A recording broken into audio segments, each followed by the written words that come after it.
Welcome to BV9 news bulletin లో ముందుగా headlines చూద్దాం. నిమిషా ప్రియ విడుదలపై కేఏ పాల్ సంచలన పోస్ట్. ఏమేం జైలు నుంచి విడుదల కాబోదంటూ కేఏ పాల్ వ్యాఖ్య. మరణ శిక్షలో ఉన్న నర్సుపై కేంద్రం చర్యలు కొనసాగుతున్నాయని వెల్లడి.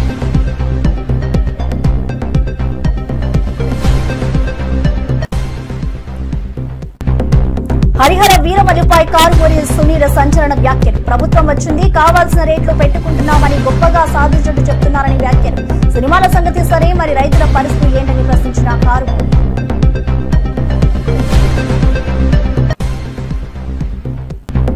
ఈటెల ఓ మోసగాడు అని బీఆర్ఎస్ ఎమ్మెల్యే విమర్శ. రేపు బీజేపీని మోసం చేస్తాడని ఈటెలపై ఆరోపణ.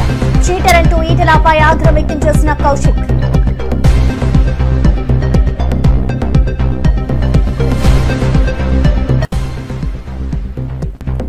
ఎస్పీ రోహిత్ కుమార్ చౌదరిపై రెచ్చిపోయిన జెసి ప్రభాకర్ రెడ్డి. ఏఎస్పీ రోహిత్ ఓ అవినీతి అధికారి, నీపై ఫిర్యాదు చేస్తా, కేసు పెడతానని వెల్లడి. నేను నా కుటుంబ సభ్యులు నీకు వ్యతిరేకంగా పిఎస్ వద్ద ధర్నా చేస్తామని వ్యాఖ్య.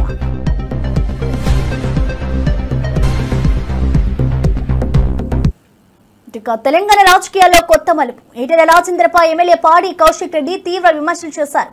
ఈటెలను చీటర్, మోసగాడిగా అభివర్ణించారు. రేపో ఎల్లుండో బీజేపీని మోసం చేస్తాడని అన్నారు. ఈ వ్యాఖ్యలు రాజకీయ వర్గాల్లో చర్చనీయాంశంగా మారాయి. ఈటెల ఇటీవల చేసిన కార్యకలాపాలపై విశ్లేషకులు కూడా విమర్శిస్తున్నారని పాడి కౌశిక్ వ్యాఖ్యలు మరింత వేడిరా చేశాయి. బీజేపీకి ఇది కొత్త సమస్యగా మారనుందా అని రాజకీయ వర్గాలు ఆందోళన చెందుతున్నాయి. పాడి కౌశిక్ వ్యాఖ్యలతో రాజకీయ వాతావరణం మరింత వేడెక్కుతోంది. అంటే నువ్వు కాంగ్రెస్ పార్టీలోకి పోతున్నావు, అయింది రేపని వెళ్ళున్నాను ఏడజాలలో దిక్కు. ఇప్పుడు ఆల్రెడీ కేసీఆర్ గారిని మోసం చేసినావు, టీఆర్ఎస్ కార్యకర్తలను మోసం చేసినావు, హుజరాబాద్ ప్రజల్ని మోసం చేసినావు. ఇప్పుడు నిన్ను నమ్ముకుని వచ్చిన టీఆర్ఎస్ ఇచ్చిపెట్టి బీజేపీలోకి వచ్చిన కార్యకర్తలను మోసం చేసినావు. ఇవాళ రేపు ఎల్లుండో బీజేపీని కూడా మోసం చేస్తావు. ఇంత మోసపోయిన చరిత్ర నీది. అంత దారుణమైన చరిత్ర పెట్టుకున్నా చరిత్ర తెలుసా? నీ చరిత్ర ఎవరు తెలియదా బాబు? నువ్వు చీటర్ అని తెలుసు, నువ్వు మోసగాను అని తెలుసు, అన్నీ తెలుసు. ప్రజలన్నీ కూడా గమనిస్తా ఉన్నారు. ఖచ్చితంగా మళ్ళా కూడా నేను చెప్తా ఉన్నా, హుజరాబాద్ గడ్డ మీద కూర్చొని చెప్తా ఉన్నా, 5 మండలాల్లో 5 జెడ్పీటీసీలు గెలిచేది బీఆర్ఎస్ పార్టీయే, 5 ఎంపీపీలు గెలిచేది బీఆర్ఎస్ పార్టీయే, ప్రతి గ్రామంలో ఎంపీటీసీ గెలిచేది బీఆర్ఎస్ పార్టీయే, ప్రతి వార్డు మెంబర్ గెలిచేది బీఆర్ఎస్ పార్టీయే, ప్రతి సర్పంచ్ గెలిచేది బీఆర్ఎస్ పార్టీయే, ప్రతి కౌన్సిలర్ గెలిచేది బీఆర్ఎస్ పార్టీయే, ప్రతి చైర్మన్ గెలిచేది బీఆర్ఎస్ పార్టీయే. రాసి పెట్టుకోండి, మీకు ఇవాళ చెప్తున్న ఈ మాటని. కృష్ణా జిల్లా అవనిగడ్డ నియోజకవర్గంలో హరిహర వీరమల్లు చిత్రం ఘన విజయం సాధించాలని మంగళవారం మోపిదేవి పుణ్యక్షేత్రంలో ప్రత్యేక పూజలు నిర్వహించారు. శ్రీ వల్లి దేవసేన సమేత శ్రీ సుబ్రహ్మణ్యేశ్వర స్వామి వారి దేవస్థానంలో పూజలు జరుపుకోవాలని వెంకట్రామ్ ఆధ్వర్యంలో ఈ కార్యక్రమం జరిగింది. జనసేన పార్టీ నాయకులు చిరంజీవి, పవన్ కళ్యాణ్ అభిమానులు ప్రత్యేక పూజలు చేసి చిత్ర విజయాన్ని కోరుకున్నారు. ఈ సందర్భంగా అభిమానులు, నేతలు హర్షం వ్యక్తం చేశారు. పవన్ కళ్యాణ్ గారు నటించినటువంటి ఈ హరిహర వీరమల్లు విజయవంతం చేకూరాలని ఈరోజు ఇక్కడ మోపిదేవి సుబ్రహ్మణ్యేశ్వర స్వామి దేవస్థానంలో ప్రార్థించడం. ఎందుకంటే చాలా కాలం తర్వాత పవన్ కళ్యాణ్ గారి మూవీ రిలీజ్ అవుతుంది. ఎప్పుడెప్పుడు ఆ సినిమా రిలీజ్ అవుద్దా అని చెప్పి ప్రతి ఒక్కరు కూడా, అభిమానులు కానీ అందరూ కూడా ఈరోజు 1000 కళ్ళతో ఎదురు చూస్తున్న విషయం మనందరికీ కూడా తెలిసింది. అటువంటిది ఈరోజు విజయవంతం చేకూరి మంచి పేరు తీసుకురావాలి. పవన్ కళ్యాణ్ గారు ఈ రోజున 3.5 సంవత్సరాల తర్వాత విడుదలవుతున్నటువంటి సినిమా ఇది. ఎందుకంటే ఆయన మనందరికీ కూడా తెలుసు, రాజకీయంలో ఈరోజు ప్రజల కోసం, నిరంతరం ప్రజల కోసం పోరాటం చేస్తూ ఈరోజు అనేక విషయాలుగా వాళ్ళు ముందుకెళ్తున్నటువంటి వ్యక్తి. ఈ రోజున మళ్ళీ మంచి విజయం చేకూర్చాలని, భగవంతుడి యొక్క ఆశీస్సులు దీనికి ఉండాలని చెప్పి ఈ రోజున ఇక్కడ ప్రార్థించడం జరిగింది. అదేవిధంగా రేపు సాయంకాలం చిరంజీవి, పవన్ కళ్యాణ్ గారి తిరుమల శ్రీ వెంకటేశ్వర స్వామి వారి దర్శనం కోసం తెలంగాణ ఎమ్మెల్యేలు గడ్డం వినోద్, ధన్పాల్ సూర్యనారాయణ తిరుమలకు వచ్చారు. వీరు స్వామివారి పేరిట ప్రత్యేక పూజ నిర్వహించి భక్తుతో నిండిన కార్యక్రమంలో పాల్గొన్నారు. ఆలయ ప్రాంగణంలో అధికారి బృందం వీరికి ఆత్మీయ స్వాగతం పలికింది. తెలంగాణ ఎమ్మెల్యేలు స్వామివారి దర్శనంతో పాకిత్యాన్ని పొందగా భక్తులు కూడా ఆనందం వ్యక్తం చేశారు. దర్శన అనంతరం ఎమ్మెల్యేలు స్వామివారి ఆశీస్సులతో రాష్ట్రానికి శ్రేయస్సు కలగాలని కోరుకున్నారు.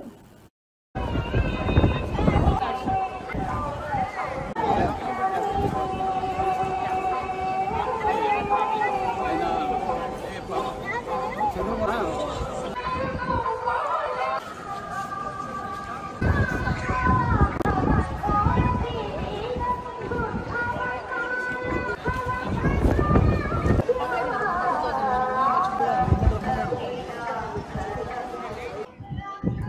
నమో వెంకటేశాయ నమః.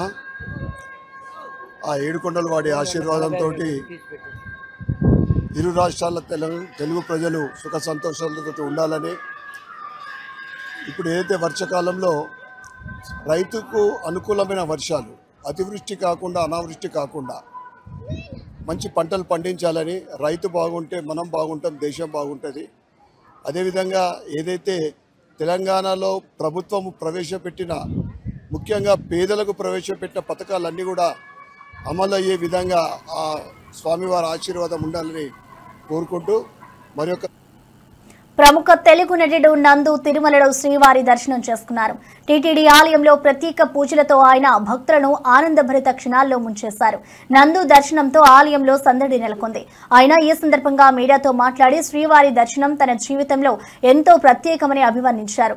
తిరుమలలో అభిమానులు నందును చూసేందుకు ఎగబడ్డారు.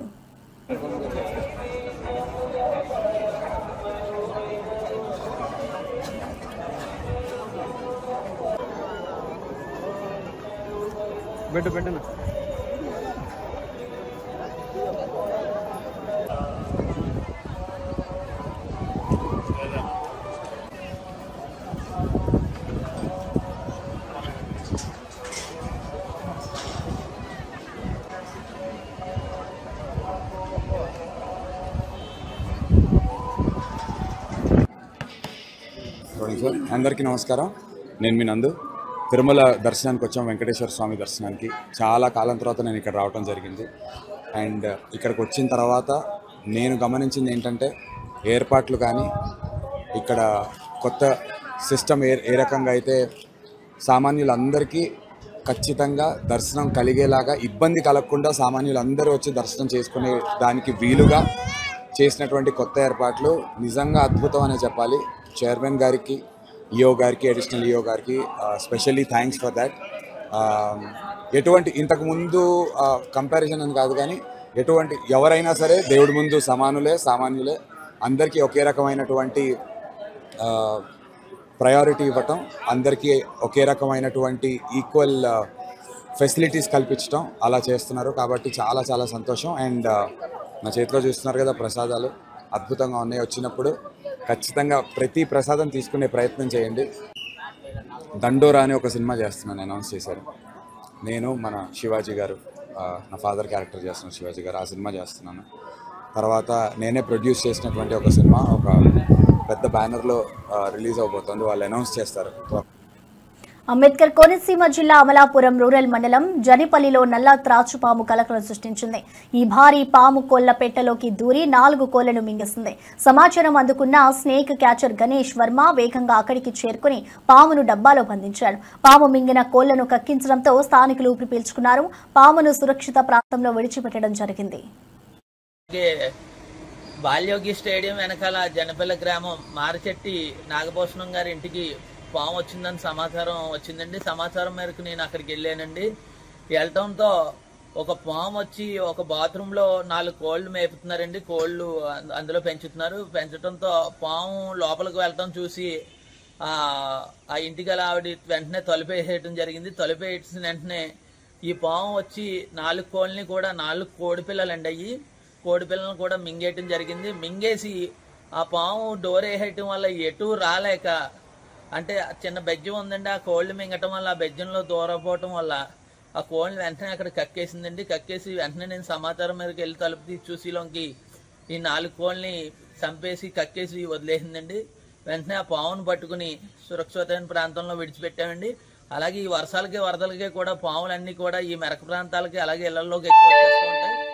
ఈ పాములన్నీ కూడా ఈ నెల అంతా కూడా చిన్న చిన్న పిల్లలు ఎక్కువ ఉంటాయండి. పిల్లలు అలాగే పచ్చగడ్డల్లోకి అలాగే ఇళ్లలోకి దొడ్లలోకి కూడా ఎక్కువ వచ్చేస్తూ ఉంటాయి. పిల్లలు అందరూ కూడా పాముల పట్ల చాలా అప్రమత్తంగా ఉండాలి. అలాగే ఇంటి చుట్టూ శుభ్రం చేసుకుని ఇంటి చుట్టూ బీచింగ్ అయ్యి కొట్టుకుంటే ఈ పాముల బెదరు ఉండదండి.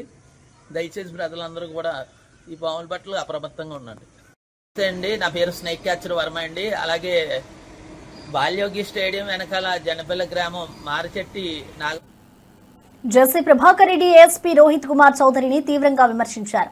అవినీతి అధికారి అంటే ఆరోపణలు చేసిన జెసి రోహిత్ పై ఫిర్యాదు చేసి కేసు పెడతారని పేర్కొన్నారు. తమ కుటుంబ సభ్యులతో కలిసి పోలీస్ స్టేషన్ వద్ద ధర్నా చేస్తామని హెచ్చరించారు. రోహిత్ తో తాడో పేడో తేల్చుకుంటారని వచ్చే బుధవారం నాడు ఈ విషయంలో సమాధానాన్ని పొందుతారని అన్నారు. ఈ వ్యాఖ్యలు రాజకీయ వర్గాల్లో చర్చనీయాంశంగా మారాయి. మర్యాదగా మాట్లాడతాను. ఇంకా నీకు 73 సంవత్సరాల్లో అన్నీ చూసినా తొత్తు కాదు. కేసులు పెడతావా? పెట్టు. 133 మళ్ళీ ఒక 10, 143 లేదా 153. పొద్దున్నే నీ దగ్గర కూర్చుంటాను. నాకు జవాబు చెప్పాలి. నాకు జరిగిన అన్యాయం 5 ఏళ్ళ అన్యాయం నువ్వు చెప్పాలా? ఓహో, ఏమనుకుంటావు? మర్యాదగా బతికినా మర్యాదనే సస్తా. చూద్దాం. బుధవారం నువ్వు రావాలా? నీ పోలీసులు పెట్టి నువ్వు చేయాలా? ఎంత ముట్టింది కాంట్రాక్టర్ దగ్గర నుంచే. ఏమనుకుంటాను? నాకెవరి భయం లేదు. నేను ఫైట్ చేస్తాను. No problem, no politics. I will fight. ఏమనుకుంటాను? ఏం కేసు పెడుతున్నావా? నీకు మీద కూడా కేసు పెడతా. నీ వల్లనే మన గలాట అయింది. నువ్వు ప్రామిస్ చేసిపోయినా మా వాళ్ళకి 18వ తేదీ మేము గవర్నమెంట్ ఇది ఉంటే కూడా మర్యాద పెట్టాలా పోలీసు వాళ్ళకు, మేము మంచిదని చెప్పి మేము విత్డ్రా అయినాము. ఏం చెప్పినావు? నువ్వు కదా చెప్పినదే. నేను ఇంకోటి చెప్తాను పోలీసుకి. సార్, మా బాధలు మాకున్నాయి సార్, మా బాధలు మాకున్నాయి. మరి ఆ 5 ఏళ్ళు ఎవరు మాకు చేయలేదు. ఇప్పుడే మేమేం చెప్పలేదు. ఆయన అవసరం చేయడండి నాకు ఉంటాయి కదా సార్. 22 పెట్టా కదా సార్ మీకు. ఆ ముందు మేము పోరాడినాం. ఏమవుతుంది పాపం? మీరు మమ్మల్ని కొట్టుకోకూడదు అనేది మీకుంది. Law and order problem. నేను ఆయన కొట్టుకుంటే ఏమవుతుంది? ప్రజలు నష్టపోతారు. అంతేగాని పొద్దున అవసరం మమ్మల్ని చేసినప్పుడు ఎవరు జవాబు చెప్పలేదే. ఏసీ పొద్దునే వస్తానా? నాకు అడిగిన అన్యాయానికి నువ్వేం చెప్తావు చెప్పు. పొద్దున నువ్వు లా అంటాడు. మాకు తెలియదు లా అంటాడరా. ఏమనుకుంటాను? పొద్దున నేను, నా భార్య, నా కోడలు నీ ఆఫీస్ ముందర కూర్చుంటా. మాకు జరిగిన అన్యాయం నువ్వు చేయి. ఏమనుకుంటాను? ఆ చైతన్య వేలు ట్రైనింగ్లో ఇప్పుడు మళ్ళీ చూసుకున్నాడు. నువ్వు ఇప్పుడు నుంచి మొదలు పెట్టావు. నిన్న కొట్టావు. మా వరకు నిండు అవుతావు. ఏం నువ్వు రేపు ఎస్పీ అయితే ఏం చేయలేవు, ఎస్పీ అయినా ఏం చేయలేవు, డిఐజీ అయినా ఏం చేయలేవు. రోజుకు పోలీసులు ఎందుకు ఇప్పుడు జైల్లో ఉన్నారు? మీలాంటి వాళ్ళు ఉంటే అయిపోతే జైల్లో ఉన్నారు. చెప్తాను. పొద్దునే వస్తున్నా. పొద్దునే 9:30 వచ్చి కూర్చుంటా. నేను, నా భార్య బుక్కులు తీసుకొని అన్నీ తీసుకొని 133 కేసు కూడా జవాబు చెప్పా. అతి పడతావు. అదో ఏం చేస్తావు? పో కంప్లైంట్ చేయి. నీకు పవర్ ఉంది. సరే నేను కంప్లైంట్ చేస్తా. నీ మీద నువ్వు కదా మాకు చెప్పినది. మళ్ళీ కేసులు పెట్టావా? మేము ఎప్పుడు బయటకు వచ్చినాం? అడగండి. మీ సీఏ గారు ఉన్నారు, మీ కెమెరాలు ఉన్నాయి, అన్నీ ఉన్నాయి. దొంగ గారు నువ్వే పిలిపించినావు. నీకు అన్నీ తెలుసు. ఏమనుకుంటాను? ఏం నువ్వు వేసి అయితే ఇస్తాం. డ్రెస్కు మర్యాద ఇస్తాం. అదే నీ ఇష్టం. బుధవారం రెడీ. నువ్వు పోలీసు వాళ్ళని పెట్టి కట్టేసి చూస్తా. Yes, with all the GOs will come. We can fight. Harihara Veeramallu చిత్రంపై కారుమూరి సునీల్ తీవ్ర వ్యాఖ్యలు చేశారు. ప్రభుత్వంపై విమర్శిస్తూ కావాల్సిన రేట్లు పెట్టుకుంటున్నారని ఆరోపించారు. సునీల్ మాట్లాడుతూ సినిమాల సంగతి సరే, కానీ రైతుల పరిస్థితి ఏమిటని ప్రశ్నించారు.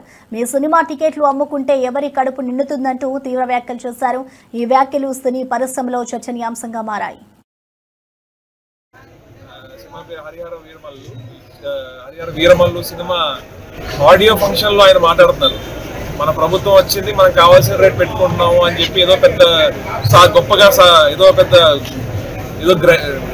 ఒక సాధించినట్టుగా చేస్తారు. కానీ మన రాష్ట్ర రైతుల సంగతి ఏంటి?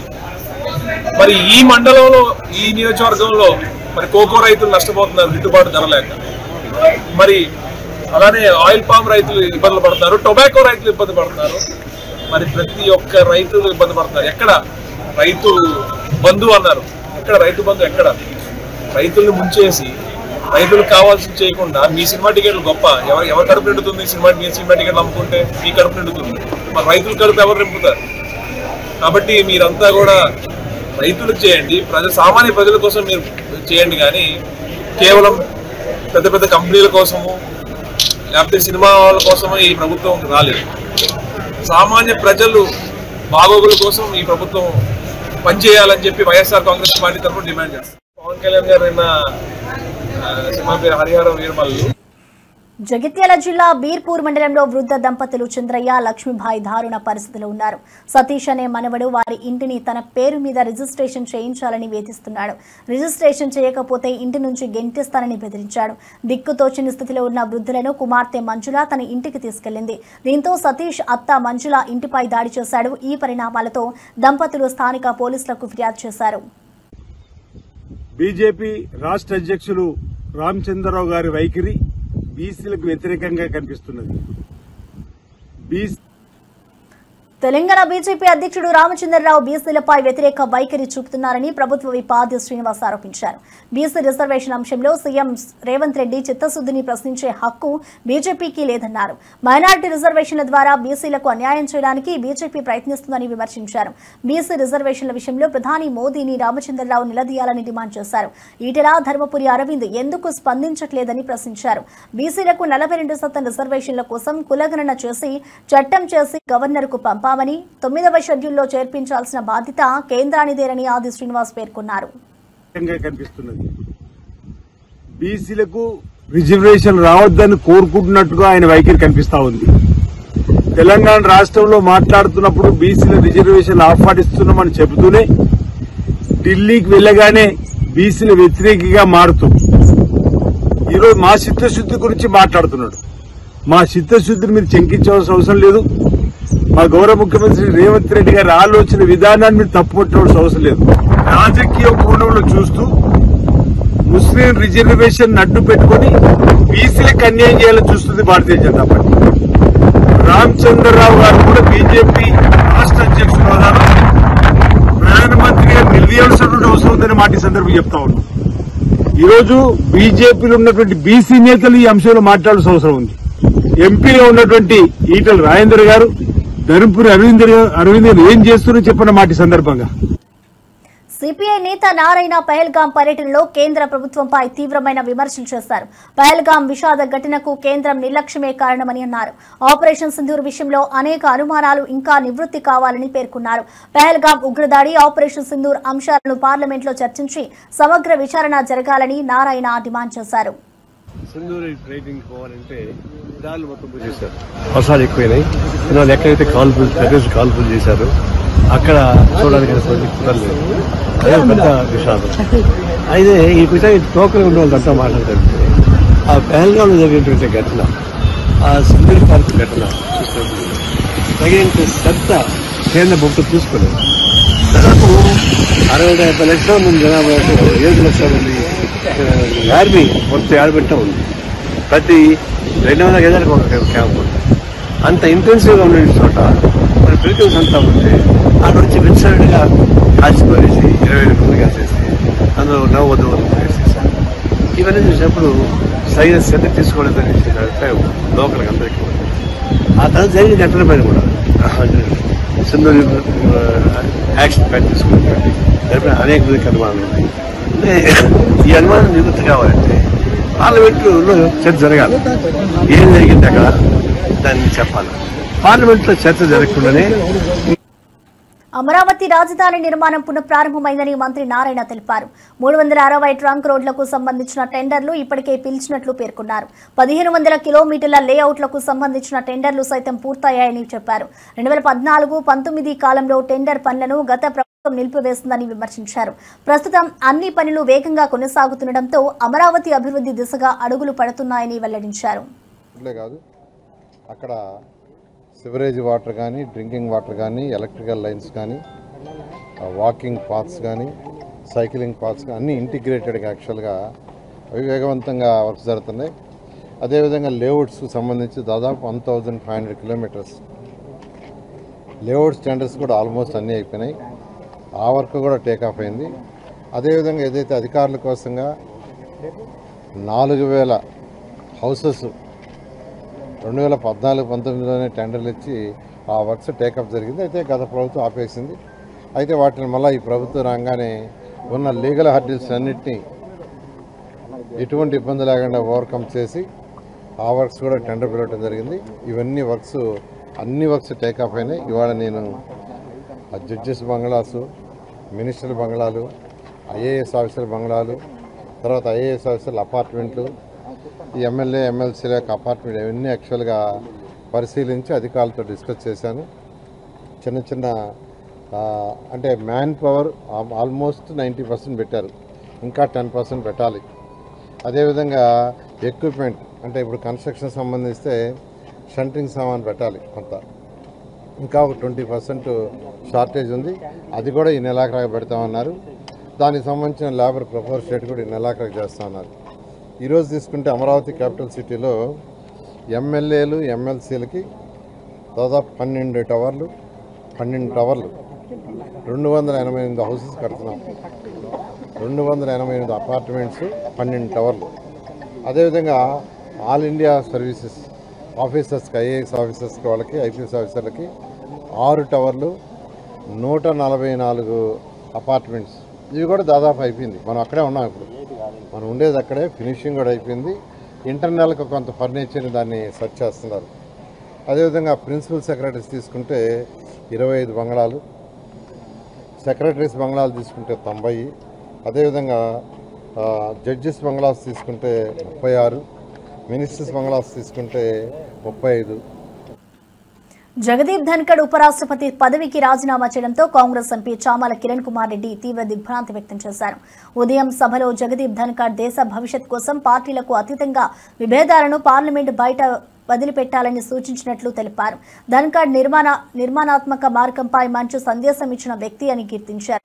ఆయన నిజంగా ఆరోగ్య సమస్యలతోనే రాజీనామా చేసి ఉంటే త్వరగా కోలుకోవాలని ఆకాంక్షించారు. జగదీప్ ధన్కర్ గారు కొద్దిసేపటి క్రితం వారి రాజీనామా పత్రాన్ని రాష్ట్రపతి గారికి పంపించడం జరిగింది. దాంట్లో వారి ఆరోగ్య రీత్యా ఈ నిర్ణయం తీసుకున్నట్టు వారు తెలియజేశారు. ఈ మొదటి రోజు వానాకాల సమావేశాలలో ఈరోజు పొద్దున కూడా చాలా కన్స్ట్రక్టివ్ లైన్, ఓ మంచి మెసేజ్ని పంపించే ప్రయత్నం చేసిర్రు జగదీప్ ధన్కర్ గారు. పార్లమెంట్ సమావేశాలలో పార్టీలకు అతీతంగా అటు ప్రతిపక్షాలైనా ఇటు అధికారంలో ఉన్నటువంటి సభ్యులైనా వారికి ఉన్నటువంటి విభేదాలను పార్లమెంట్ బయటనే వదిలిపెట్టి వచ్చి పార్లమెంట్ సమయాన్ని వృధా చేయకుండా భారతదేశ ప్రగతి కోసం, భారతదేశ భవిష్యత్ కోసం పనిచేయాలంటూ ఒక మంచి మెసేజ్ ఇచ్చినటువంటి నాయకుడు జగదీప్ గారు. ఆశ్చర్యకరమైన విషయం ఏంటంటే ఈరోజు సాయంత్రం వారు రాజీనామా పంపించడం చాలా బాధాకరమైన విషయం. బీసీ వర్గాలకు అన్యాయం జరిగితే ఊరుకునేదే లేదని మంత్రి పొన్నం ప్రభాకర్ హెచ్చరించారు. బీసీ రిజర్వేషన్లు 9వ షెడ్యూల్లో అసాధ్యమని వ్యాఖ్యానించిన బీజేపీ తెలంగాణ అధ్యక్షుడు తన నిజ స్వరూపాన్ని బయటపెట్టాడని అన్నారు. బీసీలకు 42% రిజర్వేషన్లు సాధ్యమేనని, తమిళనాడులో ఇది జరిగినట్లు ఉదాహరణ ఇచ్చారు. తెలంగాణకు చెందిన బీజేపీ ఎంపీలు రాజీనామా చేసి రిజర్వేషన్లు ఎందుకు అమలు కావో చూస్తామని డిమాండ్ చేశారు. రాష్ట్రాలకు ప్రామాణికమైన డేటా ఉంటే నిర్ణయం తీసుకోవచ్చని తెలిపారు. తెలంగాణ నుంచి ప్రాతినిధ్యం వహిస్తున్నటువంటి బీజేపీ ఎంపీలంతా రాజీనామా చేయండి, ఎందుకు రాదో చూస్తాం, లేదా దీన్ని సాధించి పెట్టండి. ఈరోజు సుప్రీంకోర్టులో ఇందిరా సహాని కేసులో చాలా స్పష్టంగా చెప్పినారు, రాష్ట్రాల్లో ఒకవేళ ప్రామాణికమైన సమాచారం ఉంటే, ఎంపైరికల్ డాటా ఉంటే తప్పకుండా రాష్ట్రాలు నిర్ణయం తీసుకోవచ్చని చెప్పినాయి. అందుకే రాష్ట్రం సర్వే చేసి శాసనసభ ఆమోదము, కేబినెట్ ఆమోదము, గవర్నర్ ఆమోదంతో ఢిల్లీలో ఉంది. ఇది కేంద్ర ప్రభుత్వం తీసుకోవాల్సిన నిర్ణయము.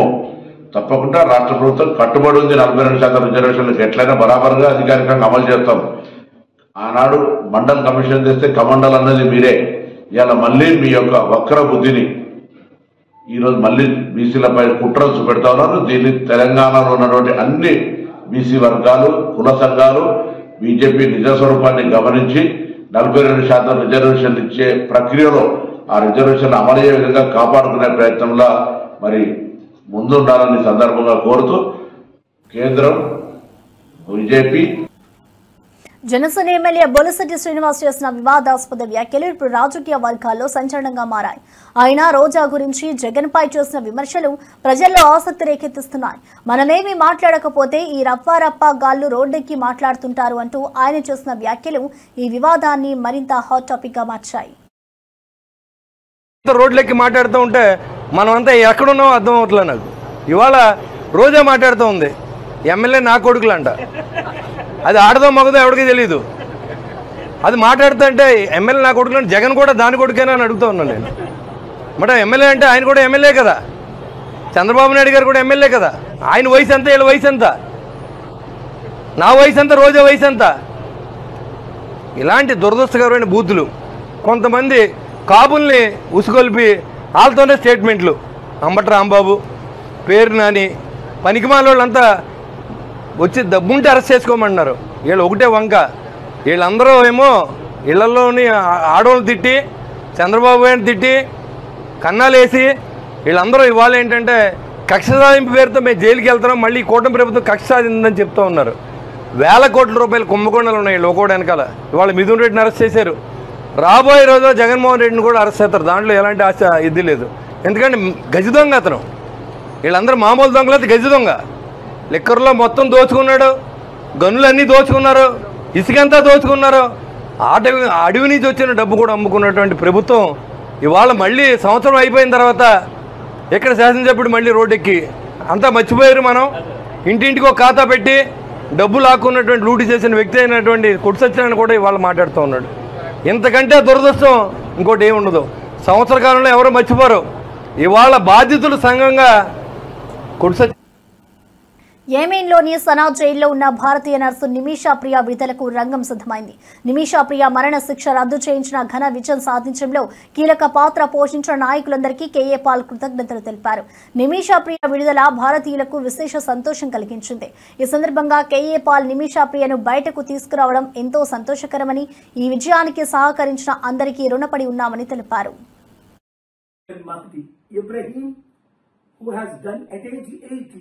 Marvelous job, day and night for the last 10 days, and I want to thank all the leadership that is involved to make this a great success.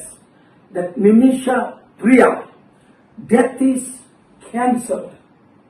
By God's grace, she will be released and taken to India. I want to thank Prime Minister Modi ji for preparing to send, please, your diplomats to Oman, whichever side, and take Nimisha professionally, safely.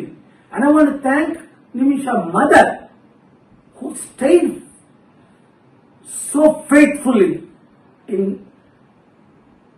Sana, in that dangerous place. And her husband, Thomas, I spoke to, faithfully help him in president ఉత్తరం రాశాను. 12వ తారీఖు immediate గా call వస్తే chairman గారితో ఇక్కడికి వచ్చేసాను. 13 నుంచి continue meetings. 16ని తన్ను చంపేస్తారు అని అన్ని కన్ఫర్మ్ అయిపోయి మీడియాలో మనం చూసాం. కుటుంబం ఒప్పుకోలేదు, గవర్నమెంట్ ఒప్పుకోలేదు, ఎవరూ ఒప్పుకోలేదు. అప్పుడు దేవుడికి ఏడ్చుకున్నాం కదా, ప్రార్థన చేశాం కదా, మీరందరూ ప్రార్థించారు. ముస్లిం లీడర్స్, మీరు అక్కడ ఉన్న క్రిస్టియన్ లీడర్స్, హిందూ లీడర్స్ అందరూ ప్రార్థించారు నిమిషా ప్రాణాన్ని కాపాడడం కొరకు. అలాగే అనేక ప్రాణాలు మనం కాపాడాలి, ఇదొకటే కాదు. కానీ దీని ప్రాముఖ్యత ఏంటి అన్నది తర్వాత మీకు అర్థమవుతుంది. ఇది ఎట్లా జరిగింది అన్నది మీకు తర్వాత అర్థమవుతుంది, ఇప్పుడు కాదు. ఇప్పుడు ఆ కుటుంబాన్ని అందరికీ నేను వందనాలు చెప్తున్నాను. ముఖ్యంగా మీడియా మిత్రులు, మీరే కానీ ఇది హైలైట్ చేయకపోతే నాకు తెలియకపోతే, అసలు నాకు తెలిసిందే ఢిల్లీలో ఒక సీనియర్ మోస్ట్ మన తెలుగు మీడియా మిత్రుల ద్వారా. మరిన్ని అప్డేట్స్ కోసం చూస్తూనే ఉండండి BB9 న్యూస్.